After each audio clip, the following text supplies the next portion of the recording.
హరే కృష్ణ. తిరువల్లికేణి 60వ దివ్యదేశం, 108 దివ్యదేశాల్లో. ఇది చెన్నై సిటీలో ఉంటుంది. రైల్వే స్టేషన్ నుంచి ఒక 3 కిలోమీటర్ల దూరంలో ఉంటుంది. పార్క్ రైల్వే స్టేషన్ నుంచి మనము 5 రూపాయలు ఇస్తే మనకి తిరువల్లికేణిలో దించేస్తారు. లేకపోతే రైల్వే స్టేషన్ నుండి చాలా బస్సులు ఉన్నాయి. తిరువల్లికేణి వివేకానంద హౌస్ అని అనగానే అక్కడ దిగి ఒక 100 మీటర్ల దూరంలో ఉంటుంది ఈ మందిరం. ఈ మందిరాన్ని మనం దర్శించుకోవచ్చు. ఇక్కడ ఈ మందిరాన్ని ఏమని పేరుతో పిలుస్తారంటే పార్థసారథి మందిరము అంటారు.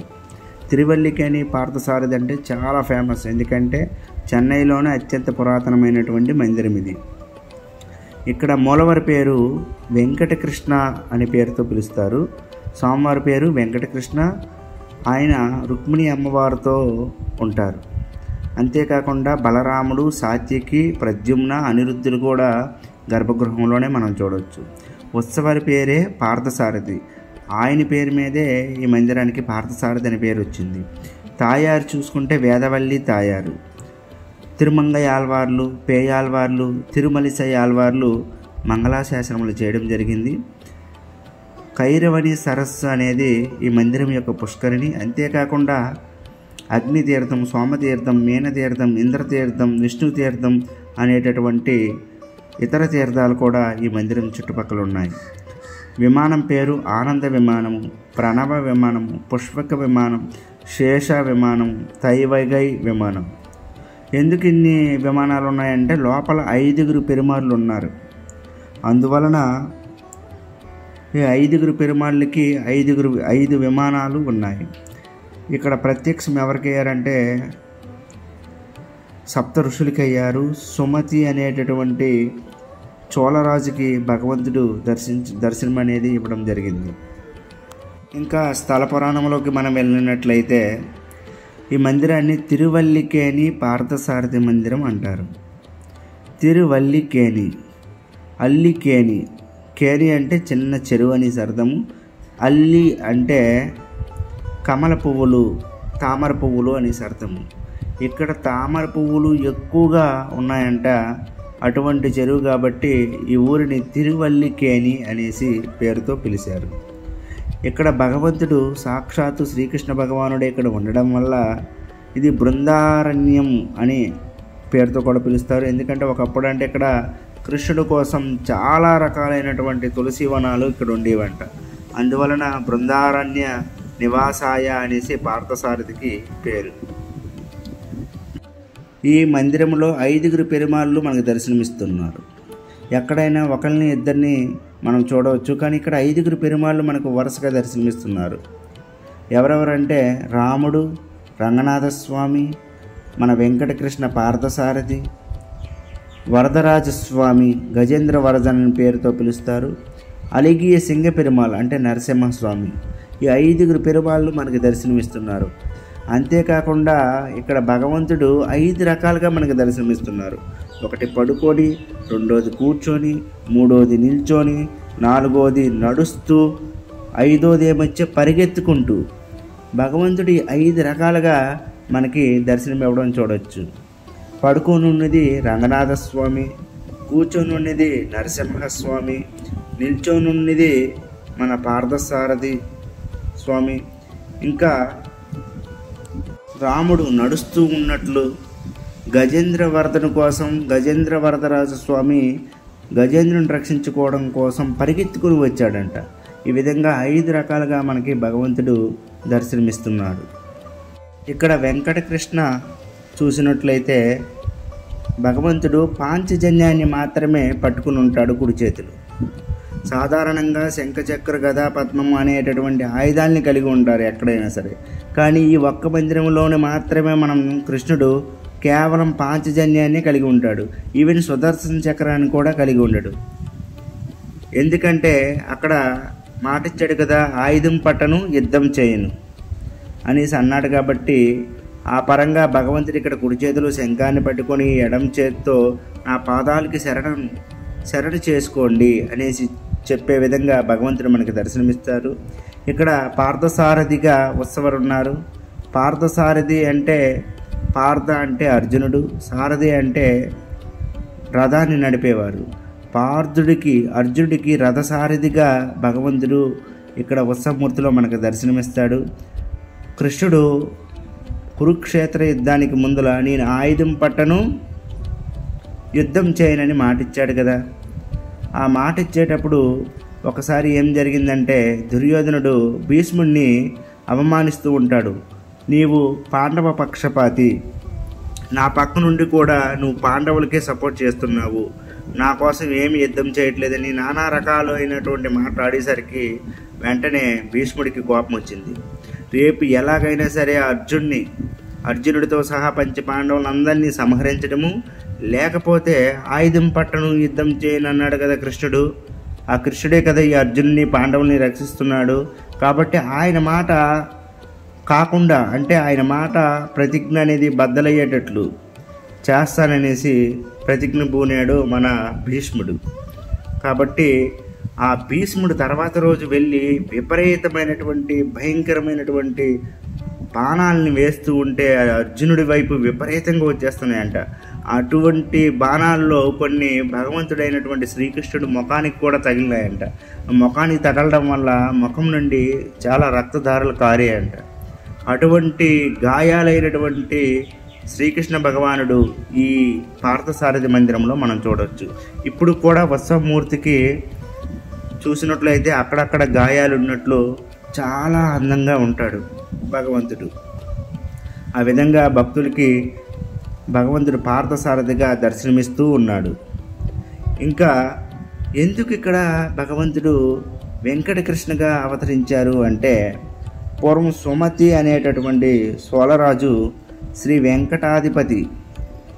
వెంకటాచలం అంటే తిరుమలలో నివసిస్తున్నటువంటి శ్రీ వెంకటేశ్వర స్వామి వద్దకి వెళ్ళి ఆయన్ని ఆరాధించి, స్వామి నువ్వు చతుర్భుజ రూపంలో ఉన్నావు, కానీ నాకు 2 భుజంలో ఉండేటటువంటి కృష్ణ కన్నయ్యగా నాకు దర్శనం ఇవ్వు అని అడిగ్గానే, నాయనా ఇది కలియుగంలో నేను వెంకటేశ్వర స్వామిగా అవతరించాలి కాబట్టి ఈ విధంగా అవతరించాను, కానీ నీవు కైరవని అనేటటువంటి సరస్సు ఉంది ఆ సముద్రం పక్కన, అక్కడికి వెళ్ళి నీవు తపస్సు చేసినట్లయితే నేను కంపల్సరిగా నీకు అక్కడ 2 చేతులతో కృష్ణ కన్నయ్యగా దర్శనమిస్తాను అనేసి వెంకటేశ్వర స్వామి చెప్పారంట.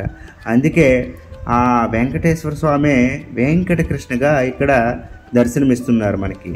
ఎప్పుడైతే ఆ విధంగా చెప్పారో ఆ సుమతి అనేటటువంటి రాజు ఆ కైరవని అనేటటువంటి సరస్సు పక్కకు వెళ్ళి తపస్సు చేస్తూ ఉన్నారంట. అటువంటి సమయంలో వ్యాస మహర్షి శిష్యుడైనటువంటి అత్రి అద్భుతమైనటువంటి సుందరమైనటువంటి మనోహరమైనటువంటి రమ్యమైనటువంటి దివ్యమైన పార్థసారథి విగ్రహాన్ని చేసి ఇక్కడ ప్రతిష్ఠించడం జరిగింది. ఆల్రెడీ మన సుమతి 2 చేతులతో ఉన్నటువంటి దేవాది దేవుణ్ణి పూజించాలనుకుంటున్నాడు. అదేవిధంగా వ్యాస భగవానుడి చేత పంపించబడినటువంటి అత్రి మహర్షి ఇక్కడ కృష్ణ కన్నయ్యని ప్రతిష్ఠించడంతో ఆ సుమతి యొక్క కళ నెరవేరింది. ఆ విధంగా సుమతి భగవంతుడికి ఈ విధంగా సేవ చేయడం అనేది జరిగింది. ఇక్కడ వెంకటకృష్ణ స్వామి పార్థసారథి తెల్లని మేసాలతో కనిపిస్తారు.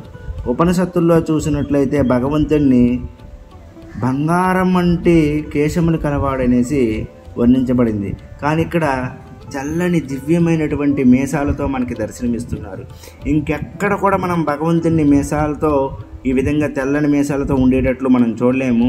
ఒకే ఒక్క స్థలం ఏదైనా ఉందంటే ఆ దివ్యదేశమే పార్థసారథి దివ్యదేశం త్రిపులికేన్లో ఉంది. ఈ విధంగా త్రిపులికేన్లో భగవంతుడు తెల్లని మేసాలతో ఒకవైపు శంఖం పట్టుకుని ఉన్నాడు. కురుక్షేత్ర యుద్ధంలో చెప్పారు కదా పాంచజన్యం ఋషికేశం అనేసి, పాంచజన్యాన్ని పట్టుకొని ఒకే ఒక్క ఊదాడంట. ఆ విధంగా శంఖాన్ని పూరించడంతో సఘోషో ధార్తరాష్ట్రానం హృదయాన్ని వ్యధారయేత్. ఆ ఊదటంతోనే కృష్ణుడు ఆయుధాన్ని పట్టలేదు, కానీ దుర్యోధనాది ఇత్యాది రాజులందరూ హృదయాల్లో కూడా భయం అనేది ఏర్పడిందంట. అంతటి శక్తివంతమైనటువంటి పాంచజన్య శంఖాన్ని భగవంతుడు ఇక్కడ మనం కలిగి ఉండడం చూడొచ్చు. పూర్వం దుర్వాస మహర్షి తపస్సు చేసుకుంటూ ఉంటుండగా విశ్వకర్మ అంట ఆకాశంలో విమానం మీద వెళ్తూ ఉన్నాడంట. విమానం మీద వెళ్ళేటప్పుడు ఆ విమానం యొక్క నీడ దుర్వాస మహర్షి మీద పడింది. దుర్వాస మహర్షికి పిచ్చ కోపం వచ్చింది, వెంటనే శపించి పడేశాడు. అయితే వెంటనే ప్రాధేయపడగానే విశ్వకర్మ దుర్వాస మహర్షి చెప్పారు, నువ్వు ఈ త్రిపుల్ కేణి దగ్గరికి వెళ్ళి, అంటే తిరువల్లి కేణి అంటారు, ఇప్పుడు త్రిపుల్ కేణి అంటున్నారు, ఆ తిరువల్లి కేణి వద్దకు వెళ్ళి అక్కడ తపస్సు చేసినట్లయితే ఈ శాప విముక్తి కలుగుతుంది అని చెప్పగానే ఆ విశ్వకర్మ ఇక్కడికి వచ్చి తపస్సు చేసి ఆయన శాపం నుండి విముక్తి పొందాడు. అంతేకాకుండా ఈ కైరవని అనేటటువంటి పుష్కరంలో ఒక్క చేప కూడా మనం చూడలేము. దానికి కారణం ఏమిటంటే పూర్వం మద్గలుడు అనేటటువంటి ఋషి కైరవని సరస్సు పక్కనే తపస్సు చేసుకుంటూ ఉండేటప్పుడంట చేపలంట విపరీతంగా ఉండేవంట. ఆ చేపలు వాళ్ళ ఫ్యామిలీస్తో అటు ఇటు వెళ్తూ వాళ్ళ ఎంజాయ్మెంట్ చేసుకుంటూ ఉన్నాయంట. అది చూసినటువంటి మద్గలుడు అనేటటువంటి ఋషి నా తపస్సుకి ఎప్పుడైనా బంధం కలుగుతుందేమో, నాకు ఎప్పుడైనా సరే ఇటువంటి కామవాసన కలుగుతుందో అనేసి వెంటనే చేపలన్నిటికీ చెప్పడం జరిగిందంట. అమ్మ చేపలారా, మీరు ఇక్కడ నుండి బయలుదేరండి, ఇక్కడ ఉంటే నాకు ప్రాబ్లంగా ఉంది అని చెప్పడంగానే వెంటనే ఆ చేపలన్నీ కూడా అక్కడి నుండి వెళ్ళిపోయాయంట. పక్కనే సముద్రం ఉన్నాయి కదా, సముద్రంలోకి వెళ్ళిపోయి ఉంటాయి. అప్పటి నుంచి ఈ సరస్సులోకి మనము ఒక్క చేప కూడా ఇప్పటి వరకు మనం చూడలేదు. సప్త ఋషులు తపస్సు చేసినటువంటి స్థలం ఇది. భృగు, అత్రి, మరీచి, మార్కండేయ, సుమతి, సప్తరోమ, జాబిలి అనేటటువంటి సప్త ఋషులంట ఇక్కడ తపస్సు చేశారు, భగవంతుని ప్రార్థించారు. వాళ్ళందరూ కూడా భగవద్ధామాన్ని పొందారు. ఇంకా విశేషం ఏంటంటే ఈ యొక్క క్షేత్రము ముఖ్యంగా ఎవరిది అంటే స్థల పెరుమాలు, అంటే స్థలంలో ఉండేటటువంటి దేవుడు ఎవరంటే రంగనాథ స్వామి అంట. కానీ పేరెవరు పొందారు అంటే పార్థసారథి మన వెంకటకృష్ణ పొందారు. మనం తిరుమలలో చూసినట్లయితే వెంకటేశ్వర స్వామి మందిరంలో స్థల పెరుమాలు ఎవరు? వరాహస్వామి. పేరు ఎవరికి వచ్చింది? శ్రీనివాసుడైనటువంటి వెంకటేశ్వర స్వామికి. అదేవిధంగా ఇక్కడ కూడా ఇక్కడ రంగనాథ స్వామి స్థల పెరుమాలు, కానీ పేరు కొట్టేసింది మాత్రం పార్థసారథి. ఇక్కడ పార్థసారథి పెరుమాళ తన ఫ్యామిలీతో ఉంటాడు. తన భార్య అయినటువంటి రుక్మిణి, తన అన్నయ్య అయినటువంటి బలరాముడు, తమ్ముడైనటువంటి సాత్యకి, ఇంకా కొడుకైనటువంటి ప్రద్యుమ్నుడు, మన్ముడైనటువంటి అనిరుద్ధుడితో మనము ఈ గర్భాలయంలోనే మనం వీళ్ళందరినీ చూడొచ్చు. అద్భుతమైనటువంటి క్షేత్రం.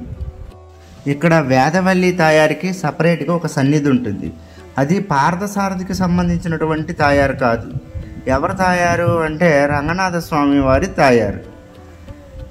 ఆమె కోసం సపరేట్గా ఉంటుంది. పార్థసారథి కోసం లోపలే అమ్మవారు ఉన్నారు, రుక్మిణి అమ్మవారు. రంగనాథ స్వామి తూర్పుకి అభిముఖంగా పడుకొని ఉంటారు. భృగు మహర్షి చేత కన్యాదానం పొందిన వాళ్ళు మన్నాధర్ అనే పేరు కూడా కలిగి ఉన్నవారు. అంతేకాకుండా నరసింహస్వామి పశ్చిమానికి అభిముఖంగా ఉంటారు. ఆయన కూర్చుని ఉండేటట్లు ఉంటారు. జాబిలికి, అత్రి మహర్షికి ప్రత్యక్షమయ్యారు. ఇంకా శ్రీరామచంద్రుడు చూసుకున్నట్లయితే తూర్పుకి అభిముఖంగా ఉన్నారు. సీతాలక్ష్మణ భరత శత్రుఘ్నులతో దక్షిణానికి అభిముఖంగా ఉంటారు. శశిపతిని కుమారుడగు మధుమానుకి ప్రత్యక్షమైనారు ఇక్కడ. ఇంకా గజేంద్రవర్ధన్ పెరుమాళ్, గజేంద్ర వరదరాజ స్వామి, ఆయన పరిగెత్తుకుంటూ గజేంద్రుడిని కాపాడటం కోసం వచ్చినారు. శ్రీ పిల్లైలోకం జేఆర్ స్వామివారు రామానుజ దివ్య చరిత్రం అనేటటువంటి పుస్తకాన్ని రాశారు. రామానుజుల యొక్క తండ్రి అయినటువంటి శ్రీ ఆసూరి కేశవ స్వామియాజు గారు ఇక్కడే పుత్రకామేష్టి యాగం చేసినారంట. చేస్తే అప్పుడు భగవంతుడే స్వయంగా, అయ్యా నీకు నేనే జన్మిస్తాను, ఏం భయం లేదని చెప్పి ఆదిశేష అవతారమైనటువంటి శ్రీమన్ రామానుజాచార్యులు జన్మించడం అనేది జరిగింది. రామానుజాచార్యులు కూడా ఈ విగ్రహాలకి మంగళాశాసనములు చేయడం జరిగింది. అద్భుతమైనటువంటి దివ్యక్షేత్రం. ప్రతి ఒక్కరు కూడా తప్పక ఈ దివ్యదేశాన్ని దర్శించుకోవాల్సిందే. చెన్నై రైల్వే స్టేషన్ నుండి కేవలం ఒక 5 కిలోమీటర్ల దూరంలో ఉంటుంది. 5 రూపాయలు ఛార్జ్ ట్రైన్లో వెళ్తే, అదే బస్సులో వెళ్తే ఒక 27 రూపాయలు 30 రూపాయలు తీసుకుంటారు. కాబట్టి ప్రతి ఒక్కరు కూడా ఈ దివ్యమైనటువంటి క్షేత్రాన్ని దర్శించుకొని భగవంతుని పొందగలరు. కాబట్టి దివ్యమైనటువంటి నామైనటువంటి హరే కృష్ణ కృష్ణ కృష్ణ హరే హరే, హరే రామ రామ రామ హరే హరే అని జపించుకోవాలి.